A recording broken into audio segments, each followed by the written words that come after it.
All right, I'm going to do this video in the style of Moist Critical. I'm just going to ramble about this topic and see if I can come to some sort of conclusion or help you come to a conclusion. And it's a very interesting topic that's starting to come up a lot recently. I've been watching the regionals. I think it's Gdansk regional. I hope I said that right. And the finals exists. It exists. Of course it exists. The finals consist of a Charizard EX and a Snorlax stall.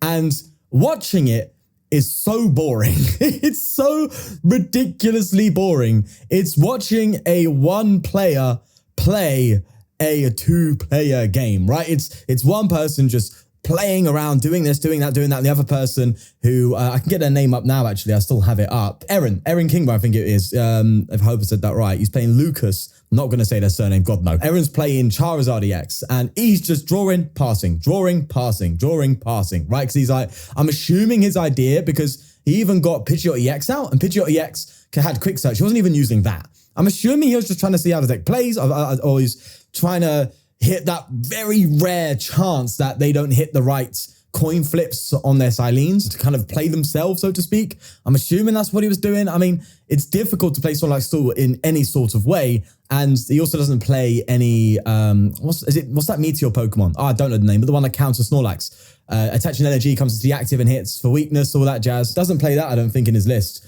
So it's actually super boring. And honestly, it was very interesting to see the chat, because the chat wasn't liking it at all, but there were some people who were. So it's clearly quite polarizing. It's clearly something that's actually quite interesting. Is it ruining the game? You know, Snorlax Stall really started popping up on Limitless tournaments, right? Because there's no real shuffling the deck or anything like that you got to do in IRL. It's a lot easier to kind of to play Snorlax Stall online than it is IRL, I think, from what I've seen.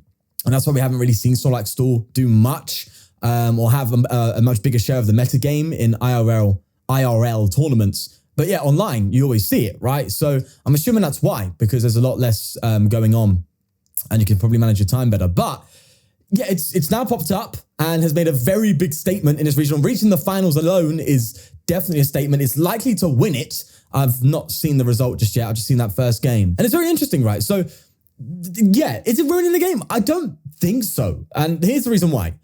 Stall's been a mechanic that exists in the game and has always existed in the game. It's one of the win cons, right? It's deck out, right? That's what the Snorlax Stall is effectively going for, right? That's why it plays Crabominable, Switch, stuff like that. It makes perfect sense. I'm going to drop this down because it's distracting me now. It's always been a part of the game, right? I believe the first Stall, it's Stall, I think, because it discards a lot of energy. I think the first Stall deck is Clefable with, in that Haymaker format with the Electabuzz and the Hitmonchan from like, is that base set? I don't know. I think it's from base set, but it's the only way to kind of beat Haymaker if I was correct. If I'm correct in thinking. I don't have much knowledge on the history, but I believe that was the first ever kind of Stall or disruption deck, so to speak. So it's been around since the beginning of the game. It's a win con. So it's not bad for the game. In fact, it's kind of good when you use that argument, because it keeps players in check, right? It's something that players need to consider. And therefore, if they ignore that element of the game, where there is such a powerful Stall deck going around,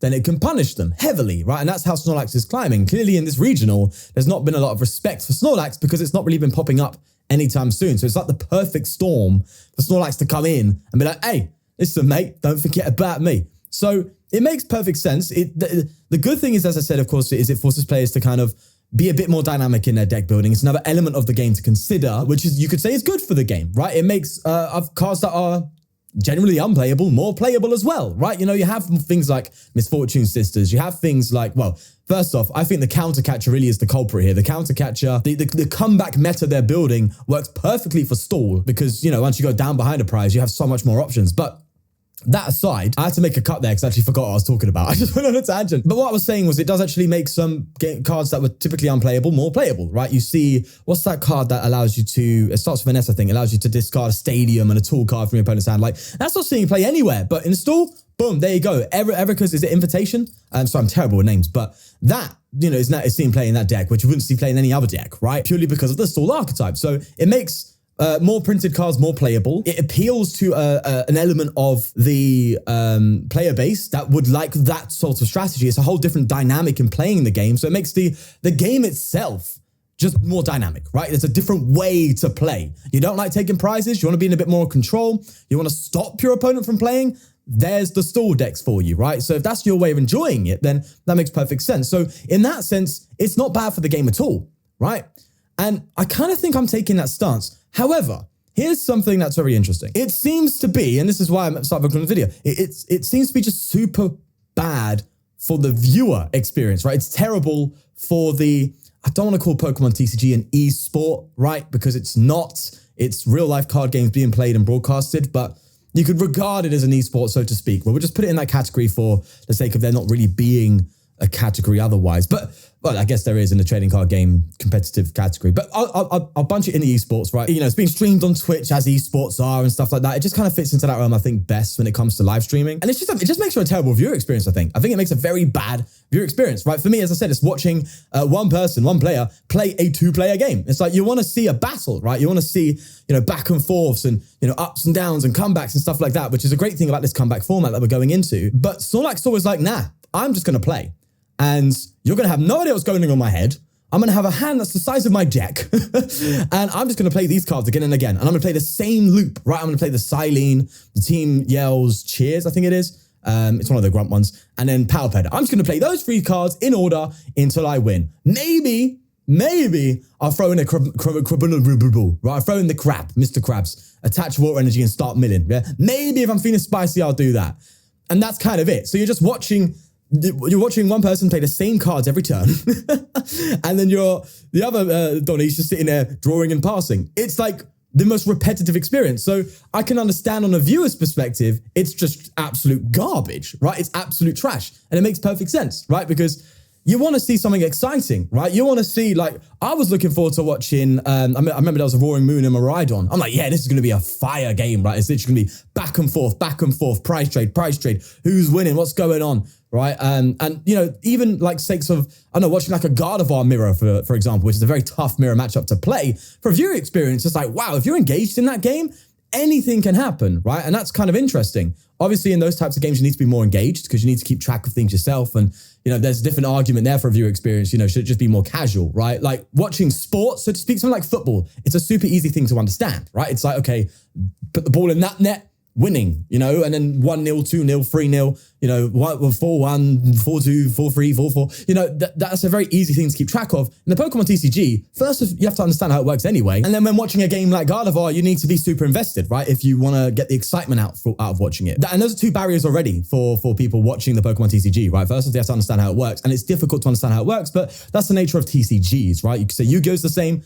But I saw Celio's Network say this on a podcast with LDF. He was saying how the reason why Yu-Gi-Oh is probably more popular is it's so easy to understand, right? Because most of us watch the anime, we understand the rules of Yu-Gi-Oh, right? Take their life points and there you go, you win, right? Obviously they have their own other strategies as well that I don't know too much about, but it's a lot easier to understand than Pokemon TCG of just taking 6 prizes, right? Because obviously there was a massive anime that literally taught the rules of the game, even though it bent it every episode, or broke the rules every episode. It still taught millions of people how the game works. So it makes it a lot more easier card game to view, right? And that makes so much sense as to why Yu-Gi-Oh is a much more popular in terms of viewership, right? Niche. You can just understand it. If I watched a Yu-Gi-Oh YouTuber, I would have no idea what's going on, but I still understand the premise, right? And that calls back to football, right? It calls back to football. Football, the amount of times I spoke to, you know, a girl and she has no idea how football works, but she gets the premise, right? We're at the pub, whatever. I've got some mates and they've got their missus there and stuff like that. And they'll say, I have no idea what's going on, but I know we're winning, right? And that's fine for them. So it's a lot easier and understandable to digest. Pokemon TCG, you have to first learn the rules of the game. You know, we never learned that. There's no anime that was around when we were younger to teach us that premise, you know? That's why there's a lot more viewership in the VGC, right? The VGC is literally the Pokemon game, right? That obviously came out before the anime, it's the whole premise. So obviously that's going to have the largest viewer base. TCG just exists in this realm of being cool, very interesting, very in-depth, but no one's on the barrier to entry is massive, right? It's not only a massive learning curve, but to understand the game, you kind of have to explain it in a certain way to someone, or you have to do the research for yourself, which many people aren't going to do. So, but that all kind of lends into that viewing experience, right? That first off, they already have that hurdle of needing to understand how the thing works. And then to have that understanding and then just watch one person play the same cards every now and then, it's like, well, is that good? You know? And that's the kind of the friction we're having here, right? There's the people who are like, yeah, this is great. It's great for the game. It's needed. which is true. And then there's other people going, yeah, but it's horrible to watch and boring to play for some people as well. Like, I don't like playing stall because it's just too much for me. It's too much for me. I don't have the attention span for it. And, you know, I don't like playing against it. Most people just scoop. But then you could use that argument to say, well, it's hard to play Snorlax. It's hard to test it because, you know, good luck finding someone who's willing to sit with you for about 5 hours if you played 2 games. Obviously, I'm emphasizing there. But and when you play online, everyone's just going to scoop on you immediately after they see your deck. So you're going to see that happening as well. So another example as well as to whether or not it's good for the game is after this regional, you're going to see a lot more Snorlax stall on the ptcgl ladder, right? The regionals always affect the meta on the ladder. And is that good, right? Because there's going to be a lot more people playing the game and going, oh, Snorlax stall, don't want to play anymore, right? But then again, like it's a part of the game. So it's a super interesting discussion. For me, my conclusion, and you can probably tell here, is it's good for the game, but it's bad for a viewing experience. That's kind of my take on it, I think. Love to know your thoughts.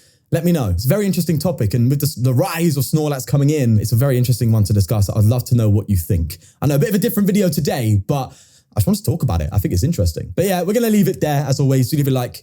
Please do take care of yourself. And tomorrow, we actually will have a disruptive sort of deck coming out. So pay attention for that one coming out. See you soon.